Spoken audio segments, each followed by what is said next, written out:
David Kieve joins us this morning. He is the president of EDF Action. We got a chance to talk to him at the way early part of this show as we kind of got going. As the effects of climate change intensify, they increase the cost of everything from electric bills to insurance premiums. And we're going to be talking about how the current climate policies have an impact on these issues. David, welcome back. It's a chance to really get in there and kind of dig into some issues in a way we couldn't before. Thrilled to have you back on Nemo Nation.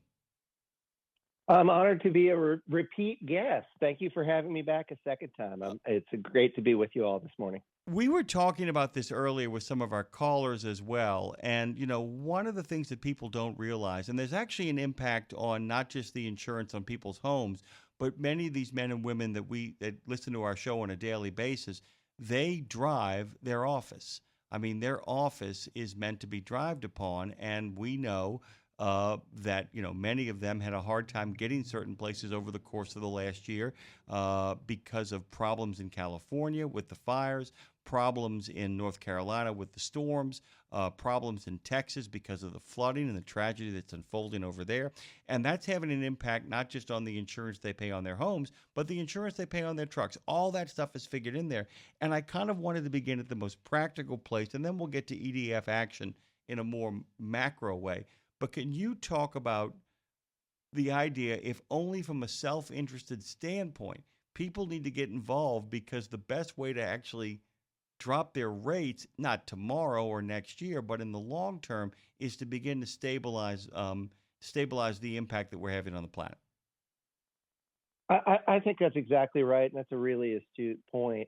EDF, the Environmental Defense Fund, has one of the foremost experts in anywhere in the country or anywhere in the world, probably, on the nexus between climate change and insurance markets. Her name's Dr. Carolyn Kuski, and what Carolyn has shared with me is something that was interesting to me. I'm not a lawyer, but my understanding is one of the things they teach in law school is the notion that you can insure just about anything, and you can also indemnify just about anything. What Carolyn has shared is that's actually not true. And if there is a certainty that something is going to happen rather than just a probability, you can't price against that because you know it's going to happen. We've seen more and more billion-dollar storms and billion-dollar weather events occur in recent years. It wreaks havoc on our supply chain. It makes it hard for people out on the roads. These are problems that are getting worse, not better, with each passing year, I'm afraid. Okay, so let's kind of dig into that too. The idea that, I don't want to talk about, not that you would, I don't want to talk about what we can do to mitigate the situation. I mean, that's, in regards to like our own personal lives. There are people who make adjustments like people in Louisiana do. I don't know if you know this, we're approaching the 20th anniversary of Katrina. And anybody who's ever been to the neighborhood Lakeview where the 17th Street Canal broke knows that almost all those houses are now built up. All those houses have fungal foundations, which means when the water begins to seep in, the houses will raise up a little bit too. There's almost a learned helplessness to that. And that's what always concerns me, that I'm simply making adjustments because nothing can be done. But that's not the case, is it? No, it's absolutely not the case. But I think in your question, you touched on something which is worth exploring a little bit further. Climate change isn't caused by any one individual person, and it's not going to be solved by one individual person either. And I think we need to take collective action if we're going to make real change and real change possible. And the reason why I'm on your show is to talk specifically about how we can do that in the trucking and transportation sector of our economy. I believe that the future is going to be electric, and it's going to be a lot better, including for drivers who get behind the wheel of a quieter, better performing, more reliable truck. Let me ask you this too, because there are actually more people on your side in the industry than a lot of people would assume. That's the truth of the matter. I know sometimes people find that kind of surprising to believe when they get in here, but there are people who worry that we haven't solved the power problem yet, in the sense that we know that it does make for a smoother ride. We've got people like the owner-operators of Canada, Jim Park, who is at the head of all of that, is a big tech geek. He loves all this stuff. How are we going to create the grids necessary to be able to power these trucks? Because we know a lot of them take as much, if not more, than an entire house to power on many occasions, sometimes 4, 5, and 6. Is the future nuclear? How do we actually make sure that there's a grid available? And how do we actually advocate our representatives to make sure that there is the power sources available to make this happen? Because a lot of times you have to understand, a lot of our listeners out there feel like they're the piggy bank and they're the experimentation for delivering everybody's goods and services. Do you follow me, David? How do we make sure that these I, guys go to bat and understand what they're asking for? I follow you completely. There's a lot wrong with our politics today, but one of the rare areas of consensus between Democrats, Republicans, Independents, and just about everybody is realizing that there is a demand crisis that is either happening already or is on the brink of happening. It's not necessarily happening because of electric truck charging needs. The most significant driver of energy demand increase today is AI, and the huge data center needs, energy needs that data centers that are propping up all over the place have. That's a complicated set of issues, and I'm not here this morning to talk about our view or position on them. But it does create an opportunity because there's an understanding that demand is increasing for energy. And one of the things that comes with that is an understanding that we've got to do something about it. I think as it relates to the transition to electric trucking, my number one concern is not the grid. I think that's a secondary concern. My number one concern is the build out of charging infrastructure. And I think we've got to acknowledge that we've got a ways to go until we get there. But hopefully with the right policy roadmap, we can continue to point in the right direction. You just made a lot of friends in an awful hurry. I'll tell you that right now. Because there are people, I swear, I get callers all the time who love this new equipment, who understand. And I'll tell you something, too. Talk about health. If you ride in a truck 25, 30, 40 years, the damage to your inner ear, the damage to your back, and I don't mean like instantaneous damage, which people catch and go, that's enough of that. I got to make some changes around here. The incremental death by 1,000 cuts that often goes on is so kind of pronounced that these people get to the end of their driving careers and have taken damage. The idea of putting them in something that was quieter, safer, and more silent is very appealing to them. As we were just talking with our friends from NACV, it's how do we set up the charging stations, which means, and that's why I go back to the power grid, the idea that there's so much to kind of unpack here. I'm so sorry about this. I didn't mean to ramble like this, but how do we set this grid up, and how do we as citizen activists stay on top of people saying, if you want me to use an electric truck, you've got to make sure there are places I can charge up? How do we do it? Well, I think in part by telling the success story of how happy drivers are when they get behind the wheel of an electric truck. I spent a lot of time talking about the transition to electric cars, trucks, and SUVs.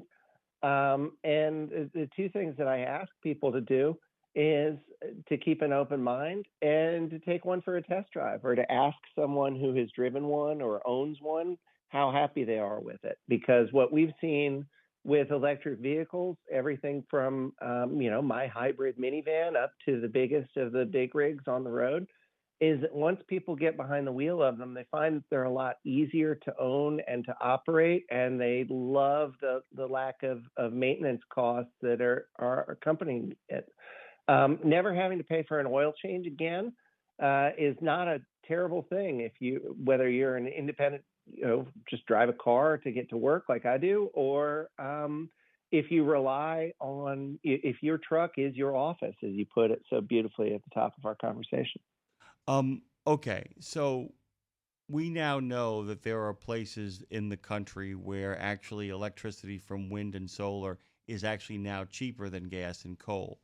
Now, a lot of those places, there's a lot of sunlight involved there too, and there's a lot of opportunities for there as well, sunlight and wind. How do we export those models to other regions of the country? And is it a matter of building up the areas where it's already working, really ensuring their success, and then spreading out? Because it seems to me one of the things you're saying is you're a guy who actually understands that nobody's going to flick a switch and it's all going to happen overnight. That there is, but do you see the model of like, okay, where is it working and how can we get it not perfect, but really humming there, and then begin to figure out ways to move it? And where are you seeing the most progress in regards to wind and solar? Yeah, well, I would say two things to that. The first is that if we want to truly be energy independent, the only way to do that is through renewable energy like wind and solar.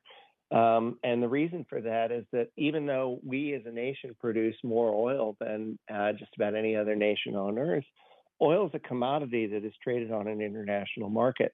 And so, therefore, the price of oil is always going to be subject to actions of foreign nations and folks around the world who don't necessarily have our best interests at heart, and oftentimes do not. The second thing that I would say to answer your question is the best thing we can do to encourage the further build out and access to American produced renewable energy is to get out of our own way. One of the things that's really frustrated me over recent weeks is I've seen that the Attorney General of one state, Missouri, has sued to block the build out of a transmission line that's intending to take a bunch of the wind and solar from across Missouri and Kansas and the Plains states and hook it up to the grid and bring it to people. The reason for his lawsuit is that some of the cost and production estimates he claims are no longer valid because of the repeal of clean energy tax credits that was just effectuated by Congress and signed into law by President Trump. I think that's enormously short-sighted. I think it's clear to all of us that we need a grid that works better for all of us, for renewable energy and for all sorts of energy. So I think my number one concern is with build out of charging infrastructure, but let's all get on the same page and be for a more effective grid.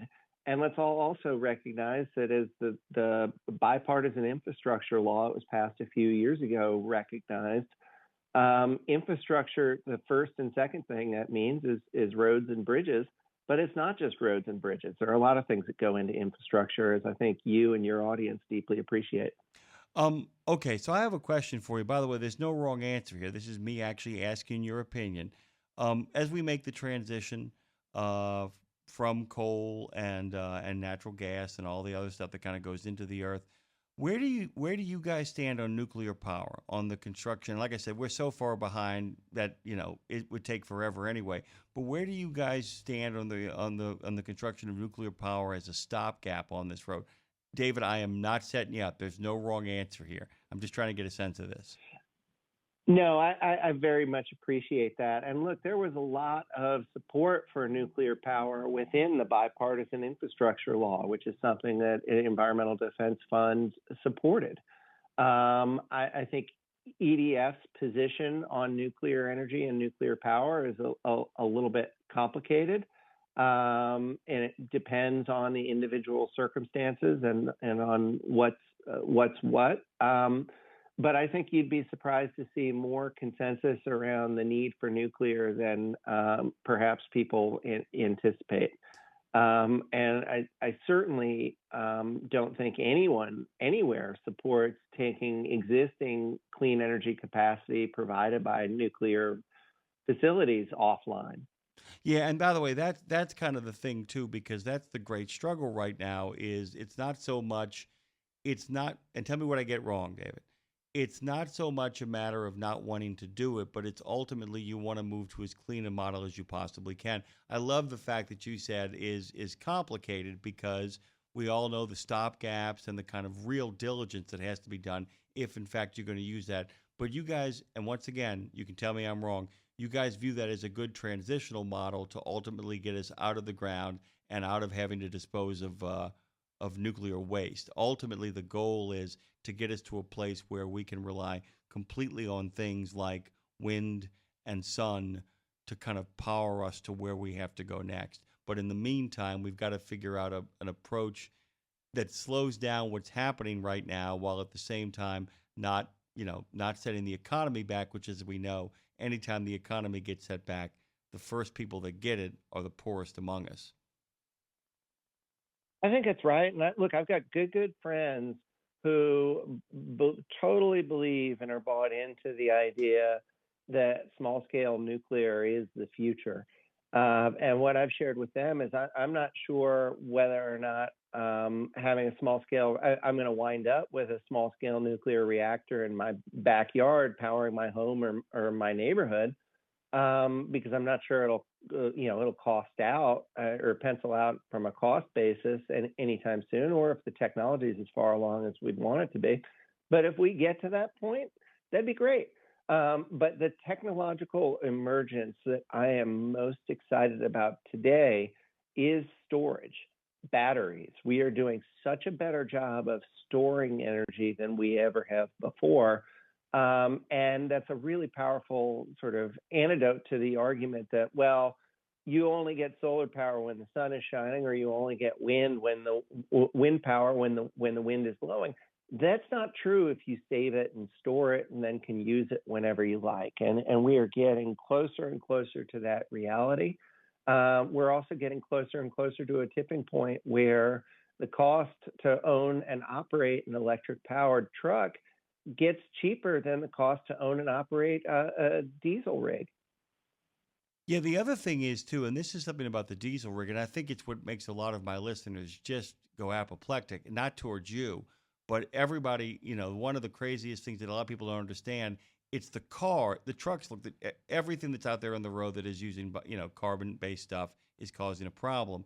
But they see all the other people driving cars and go, wait a minute, why me? Why am I the one that has to make this sacrifice? But if in fact you get to your positivist view, which is that we can start storing this electrical power, if we can start actually putting it, stockpiling it, that's the game changer. I wanted to pivot here, David, because there's so much to talk about. I wanted you to give our listeners a sense of the health crisis that is going on because of what we're doing as well, too. I mean, we know the immediate health crisis is your house gets swept away in a storm current, but there are long-term health effects, even in this country, that are really beginning to wear and tear in a lot of people's lives and their family, correct? Absolutely. And they're not affecting all of us equally. Folks who live closer to major infrastructure, to major highways, to shipping corridors, and to ports, wind up breathing dirtier air than the rest of us. And you talked earlier about hearing loss and back problems and some of the sort of chronic conditions that a lot of your listening audience winds up experiencing over time. That's not exclusive just to them, or just to those sets of issues. Folks who wind up breathing in the most exhaust from diesel trucks are, in fact, folks who work in the trucking community. So a recent study that I've seen has shown that switching to zero emission trucks and buses would provide almost $500 billion worth of health and environmental benefits by 2040, and also avoiding over 1,500 premature deaths and lots of incidents of exacerbated respiratory conditions like asthma developing in children. One of the things, I'm pivoting back. I know you don't want to talk about it, but and one of the other kind of places of commonality is that there's a great deal of distrust of what is going on with AI right now. And I don't mean the Skynet version of distrust. I don't mean our robot overlords. I'm not talking about that. But what you talked about, the idea that I don't think a lot of people understand, although some smart folks out there do understand the amount of power and water that is actually being sucked out of the country in order to kind of make these things happen. And that is power and water that could be used for crop irrigation. That is power that could be used for heating people's homes in the winter, cooling people's homes in the summer. And those needs never go away, the ones I just talked about. And now you've added this equal burden. How do we talk to our representatives about this, David? How do we say, I'm really uncomfortable with what's happening with these large plants that are basically disrupting the ecological balance of a lot of communities of which they border? Yeah, I think that's a very good question. I think one of the answers involves a certain amount of what I would view as constructive selfishness. Asking hard questions about what the impact of the energy demand of some of these centers will be on ratepayers, and asking regulators how to make sure that you, as a ratepayer who pays your utility bill every month, doesn't have to subsidize a big energy sucking thing from one of the most well capitalized companies in the world. And then other ways to advocate include talking about local outcomes. What does this mean for my community, for instance? I was recently talking with someone who's running for governor of a state, and what they shared with me was the idea that their top priority was to make sure we meet the energy demand of this looming demand crisis now in the right way, so that 6, 7, 8 years down the road, we're not grasping around for the wrong sorts of solutions when it's already too late. It's a little bit of a rambling answer, so I apologize It's not for actually. that, Jimmy. But these are complicated issues that we're talking about. But I'm delighted to have the opportunity to talk to you and through you to your audience. Well, no. And by the way, it's not a rambling answer at all. Like I said, the biggest thing we constantly talk about on this show is we can't tell people what to think. We can only give them the information that we have and then give them the tools and also the skill set. That we can impart. We do that with a number of the trucking associations that come on. When they go to their congressmen, when they go to their state reps, when they go to their state senators, their councilmen, their aldermen, even right down to the school board, they need to be armed with information, and they need to be armed with strategies as well. And that's kind of the final way before we wrap up, because we're almost out of time. It goes by fast. To kind of just breathe a little life into the idea of how, like I said, that you mentioned the idea of being, self-interested. I call it enlightened self-interest. How do we approach our local and federal and state governmental officials to address this? How do we present ourselves, and how do we make the case? I think just by connecting it to their own lives, talking about their utility bills, which everyone's concerned about, talking about how it's going to bring about changes in their community for good or for ill.